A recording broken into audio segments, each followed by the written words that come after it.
La pasada semana iniciábamos una serie de espacios denominada Vidas Académicas en Ingeniería Industrial. Su principal cometido es rescatar del anonimato a ilustres profesores de las más destacadas escuelas de ingenieros industriales para conocer su biografía, su producción científica e investigadora y su influencia tanto en sus propios centros como en los profesores que les han sucedido. El primer protagonista de esta serie, al que ya conocíamos la semana pasada, es el catedrático de la Escuela de Ingenieros Industriales de la Universidad Politécnica de Madrid, Ángel María Sánchez Pérez, director del Departamento de Física Aplicada a la Ingeniería Industrial. En el anterior programa nos acercábamos a algunos grandes hitos de su vida académica y profesional.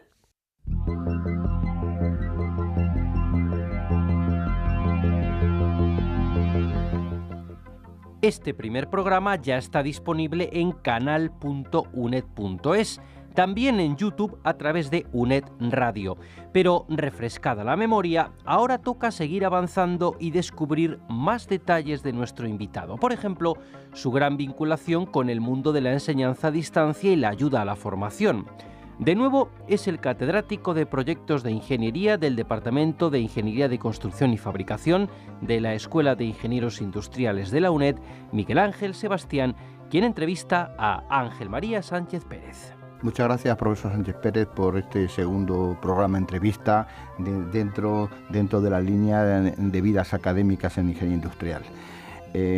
Recuerdo que en el programa anterior habíamos acabado en el plan 76, que para entendernos era el plan 64 extendido en 6 años, y venía a coincidir con el inicio de las enseñanzas en la Escuela Técnica Superior de Ingenieros Industriales de la UNED. También quería preguntarle porque el plan no nació solo. Seguro que en aquel entonces ya era usted catedrático, tenía o estaba a punto de desempeñar algún cargo de responsabilidad a nivel de escuela, aparte de director de departamento, la jefatura de estudios, la subdirección y posiblemente pues eso también es algo que le ha marcado en su vida y que creo que también ha dejado su impronta en los planes de estudio de ingeniería industrial. También quiero recordar que es una época donde esa situación de que había 3 escuelas y media en todo el país, me refiero a Bilbao, Barcelona y Madrid, y la media podía ser Terrassa, que aunque era una escuela entera, pero estaba casi más focalizada a la ingeniería especialidad textil y papelera y no tenía alguna de las otras especialidades, se pasó a una situación que, bueno, de momento no fue tan exagerada, a llegar a lo mejor cerca de 100 centros que pueda haber ahora que están o más, que estén dando titulaciones de grado dentro del paraguas de ingeniería industrial, pero se pasó a un grupo de 14, 15, creo recordar que Sevilla, Gijón, Zaragoza, Valladolid, la propia UNED, y claro, posiblemente en estos momentos las escuelas históricas tienen una doble misión. Tienen que ser históricas por un lado, pero no dormirse en los laureles y ser centros de referencia. No sé, de aquella época, ¿qué nos podía comentar?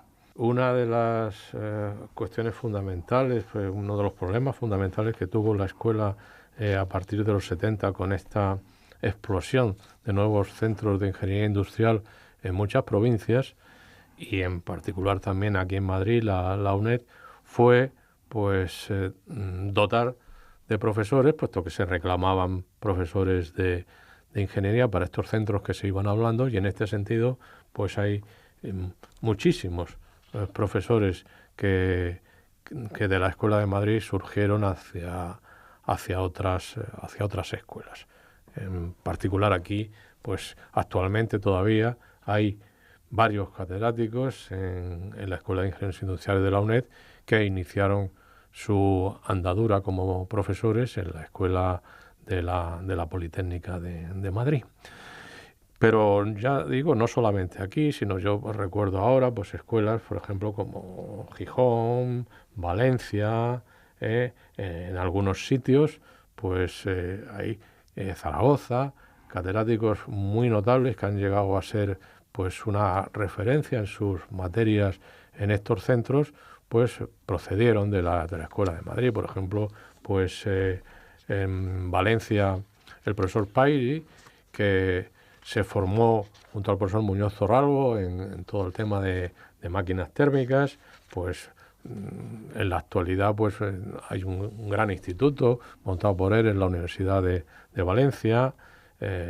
Luego pues el profesor Doblaré en Zaragoza pues también surgió del grupo de estructuras que comandó el profesor Alarcón en nuestra escuela. Bueno, y así podría citar otros muchos casos. O sea que efectivamente eso fue una misión muy importante en aquellos años, que de alguna manera pues también despoblaba un poco a la Escuela de Madrid, pero que bueno, pues que se hizo, yo creo que razonablemente con buena disposición y además creo que con eficacia.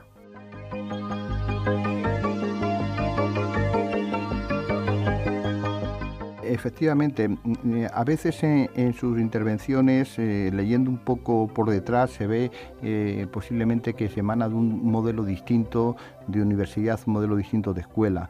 En el programa anterior vimos cómo el dotar una cátedra determinada era un problema de escuela.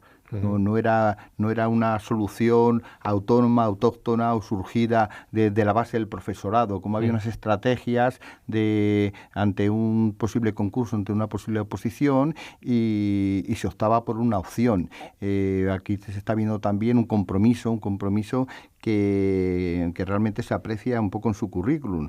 Realmente no hay ninguna línea y no estamos acostumbrados en los currículums actuales que ponga una línea que ponga grado de maestría, en el sentido de maestro, capacidad de diseminación, pero que evidentemente el hecho de poder formar una cierta escuela, el hecho de poder formar profesores que a su vez forman a otros profesores, el hecho de poder atender a retos circunstanciales como el que acabamos de comentar, de surgimiento de nuevas escuelas, y que se pueda facilitar profesorado debidamente, o por lo menos en formación, debidamente cualificado o en fase de conseguirla, pues la verdad son méritos que muchas veces no figuran en los currículum, pero que sin ello no se entendería muchas veces la evolución del conocimiento y la evolución de una manera tan aparentemente mecanicista como parece entenderse ahora.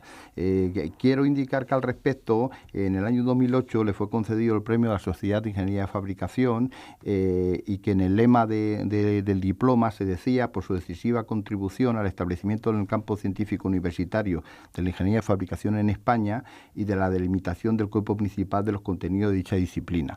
También quiero resaltar que ha tenido cierta vinculación en la UNED con sus principios, porque aparte de alguna participación personal, los profesores que inicialmente desarrollaron las enseñanzas en el campo de la ingeniería de fabricación, creo que recordar que fueron José Ramón Álvarez Redondo, Pablo Rodríguez Francisco, Manuel Domínguez Somonte y yo mismo. Es decir, los 4 profesores que de una manera parcial, a tiempo parcial y con compromiso parcial, hasta una manera definitiva, pues venían de la factoría Escuela de Madrid, y concretamente del grupo de trabajo que había desarrollado usted. De hecho, Manuel Domínguez Somontes actualmente es profesor titular de universidad en la UNED, es el responsable de todas las enseñanzas de expresión gráfica en ingeniería, y yo pues soy el catedrático de proyectos y responsable de estas enseñanzas, más un conjunto de profesores no directamente formados por usted, pero consecuencia de lo mismo, que son los responsables del área de ingeniería de los procesos de fabricación. Es decir, esto cómo lo ve, cómo lo valora. Imagino que también en la Escuela de Madrid algunos de los nombres que ha citado antes, como don Manuel Muñoz Torralbo, don Juan José Escalas Talella, don Eugenio Andrés Puente, pues en aquella época en la cual era el centro de referencia y era el emisor de profesores a la periferia, pues yo creo que podíamos perder unos minutos o ganar unos minutos en hacer una reflexión sobre estas personas y sobre esta actividad, ¿no? Sí, sin duda. Sí, efectivamente, esto es así. Es decir, ahora es una cuestión que no se valora, al menos no se subraya en las relaciones, en las listas de los méritos como valorables.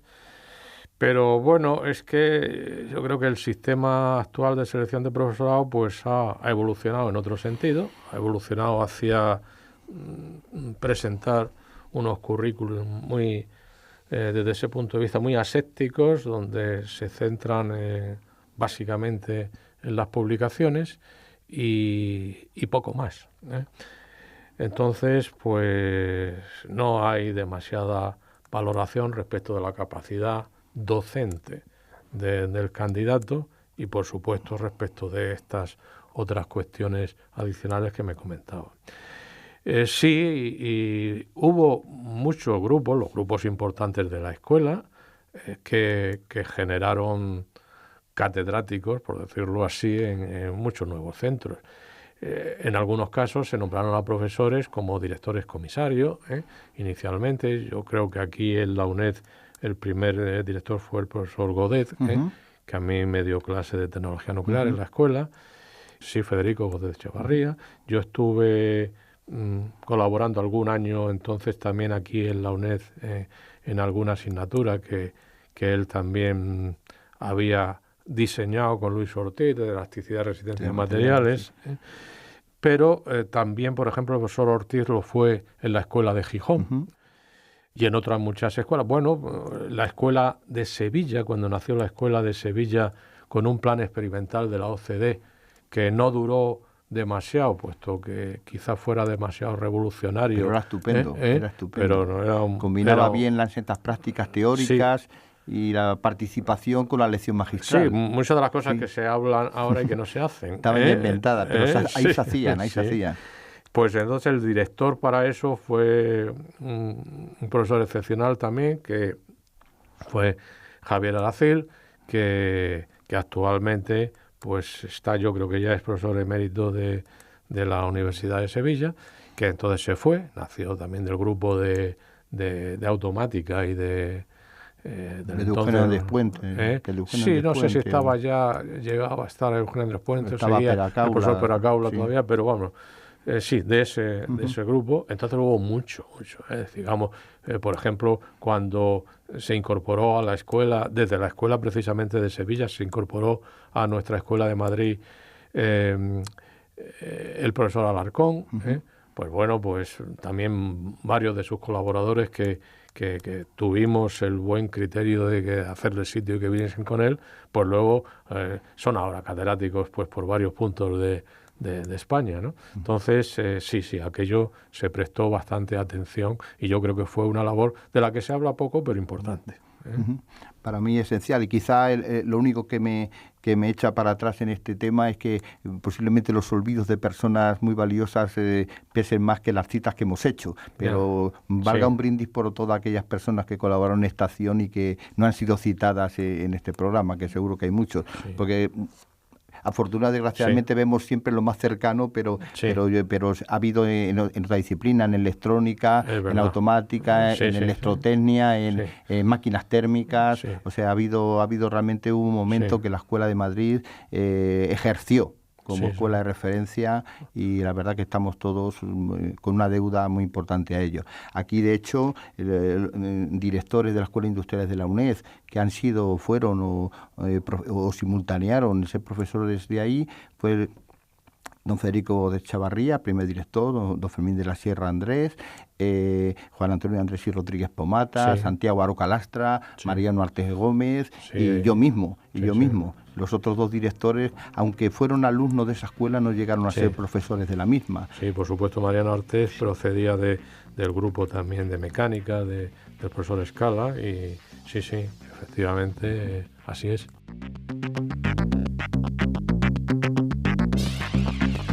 Por cambiar un poquito de tercio, yo veo en su currículum esto una gran preocupación por establecer unos puentes entre la universidad y unos organismos intermedios, pero que creo que son esenciales en el sistema de I+D, que en el sistema de desarrollo industrial, en el sistema de innovación, en el sistema de paso intermedio con el mundo empresarial, como son la Asociación Española para la Calidad, AENOR, IRANOR antiguamente, ENAC, Oficina de Patentes, la propia ASIF, la Asociación Española de Ingeniería Mecánica, no sé, incontable. No es tan usual, pero sin embargo para mí tiene un valor muy importante, porque son organismos muchas veces movidos, surgidos de asociaciones de empresas, de asociaciones privadas, otros de ellos son por desarrollo de normas del Ministerio de Industria, como se llame, industria y energía, o industria, economía y turismo, o incluso algunos de ellos eran consecuencia del desarrollo del propio marco industrial europeo. Quiero recordar pues el sistema de calibración industrial del Ministerio de Industria y Energía. Es decir, veo y aprecio un trabajo muy sistemático, muy constante en esa línea, y creo que también es otro de los aspectos muchas veces que en los currículum o los currícula actuales no está tan resaltado, pero que establecer puente entre algo que tiene esencia en la sociedad como elemento integrado, pero que sin embargo surgen de otros ministerios, de otros organismos y que parecen tan diferentes, creo que es una labor que consolida y mirada con perspectiva a lo largo de los años es tremendamente interesante en el mundo industrial que nos movemos. Sí, efectivamente, así es. Y sí, yo participé en muchas de estas instituciones que he estado citando, y en particular, pues nuestro laboratorio de metrología y metrotecnia ha tenido y sigue teniendo una actividad hacia la industria importantísima. Si bien tengo que reconocer que para que esta actividad tenga cauce, no era suficiente los foros en los que hemos estado hablando, sino que se necesitaba una herramienta de escuela, y esa herramienta de escuela existía, era el Patronato de los Laboratorios Industriales, que se creó pues a mediados de los años 40 y que luego, en 1993, se transformó en la Fundación para el Fomento de la Innovación Industrial, cuyo director es desde hace varios años el profesor José María Martínez Val. Digo esto porque la actividad que conlleva pues una contrapartida económica de los trabajos, de este tipo de trabajos, de proyectos, de informes, ensayos, simulaciones, pues se ha podido hacer a través inicialmente del patronato y luego de la Fundación para el Fomento de la Innovación Industrial, y constituye, en el caso de la Escuela de Madrid, pues una herramienta importantísima que ha permitido que muchos de los laboratorios puedan subsistir independientemente de la escasez de recursos que procedían de los presupuestos oficiales, que no podían soportar pues muchas veces ni incluso los elevados mantenimientos de la instrumentación. Sí, pero incluso desde el punto de vista del retorno docente, el haber participado en comisiones de normalización, de elaboración de procedimientos de calibración, de procesos de calibración, el poder aproximar a lo mejor incluso el lenguaje y el planteamiento académico al meramente operativo, e incluso al revés, y atender a las necesidades que puede tener la calibración dimensional o de otro tipo a través de estos trabajos, incluso cursos, actividades complementarias. Yo creo que es algo que en su currículum va muy dirigido, muy centrado, y de una manera pues ha acumulado pues un activo interesante, y que a veces todos solemos trabajar en esos campos, pero a lo mejor de una manera más deslavazada, que es más difícil encontrar un residuo positivo. Sí, así es. Sí, efectivamente nosotros hemos utilizado mucha información y desarrollado mucha documentación, concretamente los procedimientos de calibración del antiguo sistema de calibración industrial. Pues más de 50 se hicieron en el laboratorio de metrología y metrotecnia bajo mi dirección. En algunos trabajé yo, en otros trabajaron en muchos otras personas, pero también se hizo un esfuerzo importante por parte del antiguo SCI en otras áreas. Y esto pues luego pasó, incluso unas primeras ediciones en el actual Centro Español de Metrología, aunque luego posteriormente se vio que con carácter general de la política de los sistemas de calidad, pues no era conveniente seguir desarrollando estas instrucciones, y entonces al menos bajo la implicación de los organismos que de alguna manera eran juez y parte en los sistemas de acreditación. Y entonces, actualmente no se hacen, pero sin embargo esa documentación está ahí y es consultada por muchas personas que se asoman a la metrología, y nosotros lo sabemos por las preguntas y las aclaraciones que con frecuencia nos llegan sobre ello.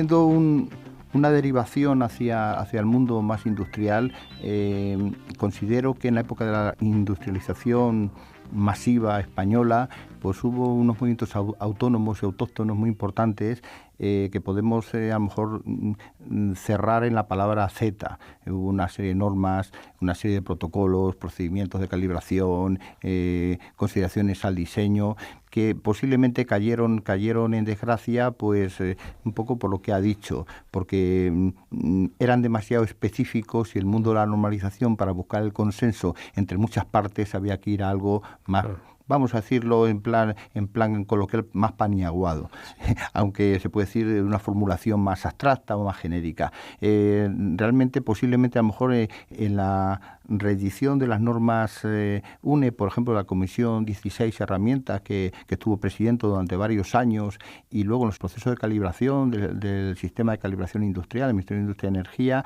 pues se vio también un intento de que técnicos españoles aportaban un marco de entendimiento, un lenguaje para poder desarrollar con cierto rigor trabajos, tanto de fabricación como de diseño, como de verificación y control de calidad. Evidentemente, casi, como acaba de comentar, el resultado fue casi el mismo. A lo mejor eran demasiado estrictos, demasiado rigurosos y no convenían en un mundo excesivamente globalizado. Sin embargo, personalmente reconozco que eso ha permitido tender un puente importante entre la universidad y la industria, y ha permitido enriquecernos todos un poco con esa tradición de mecánico-técnica del país y de nuestras escuelas. En este caso, de la Escuela de Madrid y otras escuelas que han trabajado también en ese campo. Sí, por supuesto que sí. Lo que pasa es que el mundo de lo concreto, a lo que se refería el profesor Sebastián en todos estos documentos, efectivamente ha quedado un poco anticuado frente a un mundo ahora pues más global y más generalista, donde se concreta muchísimo menos, ¿eh? Entonces, pues a veces no se desean documentos tan específicos. Si me permite, vamos a cambiar de tercio. Yo creo que usted siempre ha estado comprometido con la enseñanza asistida por ordenador. Desde que los ordenadores eran unas tarjetas de cartón que se llevaban bajo el brazo y hasta ahora. Y la verdad es difícil, a veces es difícil encontrar un profesor con su historia de su generación que tenga un compromiso tan efectivo con las nuevas tecnologías, con la enseñanza a distancia, con las plataformas digitales, con la enseñanza. Me gustaría que comentara algo de sus últimos desarrollos y que desde la presencial a la UNED nos diera algún consejo al respecto, porque es nuestro medio natural. A veces nos creemos que sabemos todo y en el mundo del aprendizaje hay que aprender de todos los sitios y todas las experiencias. Sí, nosotros trabajamos mucho en todo tipo de modelos de ayuda a la formación mediante nuevas tecnologías desde mucho antes que se hablase de ello. Es decir, en la Universidad Politécnica de Madrid se constituyeron los grupos de innovación educativa cuando nosotros llevábamos ya pues 15 o 20 años en nuestra escuela trabajando al respecto. Yo creo que esto, igual que en otras muchas cosas, está bastante de moda en la actualidad, pero se confunden a veces, o yo creo que se orientan mal hacia la finalidad que se debería pretender. En primer lugar, cuando uno quiere desarrollar mediante estas ayudas un material educativo, tiene que establecer el nivel. No es lo mismo que sea un nivel pues de divulgación para alumnos de bachillerato o para alumnos de asignaturas básicas en la universidad, por ejemplo. Entonces, en la universidad hacer este tipo de materiales es duro, es más duro y hay muy poco hecho. Nosotros hemos hecho cosas de este nivel con una clara intencionalidad. Lo que se haga de ayuda mediante la utilización de las nuevas tecnologías tiene que ser aquello que no es posible hacer de otra manera. Es decir, pero desde luego utilizar las nuevas tecnologías para poner páginas de un libro estático, pues bueno, pues no parece que eso sea demasiado, una gran innovación. más allá de que, pues se puede copiar, Cada tecnología tiene su lenguaje y hay que aprovecharlo. Claro. Lo mismo que el lenguaje cinematográfico no es lo mismo que la novela. Claro. Entonces, nosotros lo que nos centramos cuando hemos hecho material de este tipo es que sea un material interactivo. Es decir, de manera que en los textos que nosotros hemos preparado, pues se incorporen ejercicios con valores numéricos, que se puedan resolver y se pueda contestar, y que estos valores incluso no sean los mismos para todos los alumnos que están pasando, de forma que, pues haya un grado de interactividad importante. Luego, otra cuestión importantísima en las asignaturas tecnológicas e incluso en muchas asignaturas básicas, los dibujos. Es decir, aquello que no se puede dibujar en la pizarra, porque sería horroroso estar allí durante media hora dibujando un cierto mecanismo, pues es lo que hay que dilucidar mediante estas nuevas tecnologías, pero no solamente de forma estática, sino de forma dinámica, animada. Es decir, nosotros en la reforma que hemos ido de los últimos 15 años haciendo de nuestro programa de mecánica, donde hemos ido cada vez incorporando más aplicaciones, pues tenemos una serie de utilidades donde podemos ver en movimiento, pues por ejemplo, cosas como una junta Cardan, un diferencial, un sistema, digamos, de poleas con un motor acoplado. Entonces, cosas que añaden visualmente una información que en la pizarra ya es difícil hacer de forma estática y, desde luego, de manera animada, imposible. Muchas gracias, profesor Sánchez Pérez. La verdad es que es sorprendente que hemos comenzado con las aulas en las que nos levantábamos cuando venía el catedrático a estar proyectando las nuevas tecnologías en la enseñanza de nuestra ingeniería industrial. Le agradezco muchísimo su participación en estos 2 programas de radio que hemos tenido aquí en la UNED. Tiene los micrófonos abiertos para cuando quiera volver. Y le dejo un minuto para que cierre o alguna cosa que haya quedado en el tintero, que seguro que han quedado muchas, ¿no? Hombre, seguro que sí, pero claro, siempre se nos quedan nombres. Pero yo lo que quiero ahora es simplemente en esta despedida volver a reiterar lo que dije al principio, que es agradecer al profesor Sebastián, uno de mis más apreciados discípulos, que me hiciese esta invitación, y a la propia casa, a la Escuela de Ingenieros Industriales y a la UNED, que se hayan acordado de mí para este programa y simplemente nada más.